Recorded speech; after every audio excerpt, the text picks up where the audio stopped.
கடலூர் மாவட்டம் குள்ளஞ்சாவடி அடுத்த அம்பலவானப்பேட்டையில் அம்பேத்கர் சிலையை நோக்கி பெட்ரோல் குண்டு வீசிய விவகாரத்தில் அதே கிராமத்தை சேர்ந்த 4 பேர் கைது செய்யப்பட்டுள்ளனர். கூடுதல் விவரங்களை செய்தியாளர் பிரேமிடம் கேட்கலாம். பிரேம், காலையில் இந்த சம்பவம் நிகழ்ந்தது. மிக துரிதமாக 4 கைது செய்யப்பட்டிருக்கிறார்கள். அது குறித்த விவரங்கள்.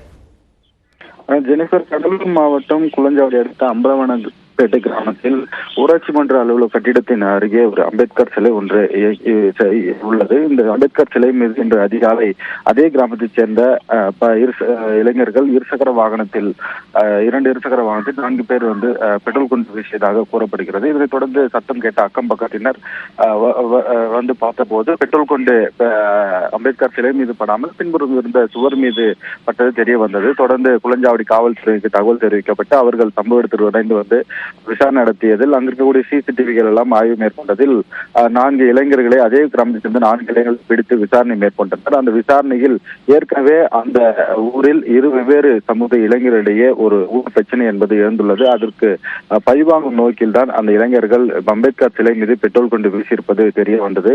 அந்த நிலையில் அவர்கள் விசாரணை நடத்தியதில் அம்பலவானப்பேட்டை கிராமத்தைச் சேர்ந்த கார்த்தி, சதீஷ், விஜயராஜ், வெற்றி ஆகிய 4 பேரையும் குள்ளஞ்சாவடி போலீசார் கைது செய்திருக்கிறார்கள். ஒரே ஊரில் 2 வெவ்வேறு சமூக இளைஞர்களிடையே ஏற்பட்ட ஊர் பிரச்சனை காரணமாக அம்பேத்கர் சிலை மீது பெட்ரோல் குண்டு வீசிய சம்பவம் பெரும் பரபரப்பை ஏற்படுத்திய நிலையில் அங்கு ஏராளமான விசிக நிர்வாகிகள், கடலூர் மாநகராட்சி துணை மேயர் தாமரசெல்வன் உட்பட பலர் அங்கு ஒன்று திரண்டு ஆர்ப்பாட்டத்தில் ஈடுபட்டனர். அம்பேத்கர் சிலை முன்பு அவர்கள் உடனடியாக அவர்களை குண்டர் தடுப்பு சட்டத்தின் கீழ் கைது நடவடிக்கை மேற்கொள்ள வேண்டும், அனைத்து கடலூர் மாவட்டத்தில் உள்ள அனைத்து அம்பேத்கர் சிலைகளுக்கும் பாதுகாப்பு அளிக்க வேண்டும் என்ற கோரிக்கையை வலியுறுத்தி கோஷங்கள் எழுப்பினர். தொடர்ந்து அந்த கிராமத்தில் ஒரு பதற்றமான சூழல் நிலவி வருகிறது. ஏராளமான போலீசாரும் குவிக்கப்பட்டிருக்கிறார்கள். ஜெனிஃபர், விவரங்களை அளித்தமைக்கு நன்றி பிரேம்.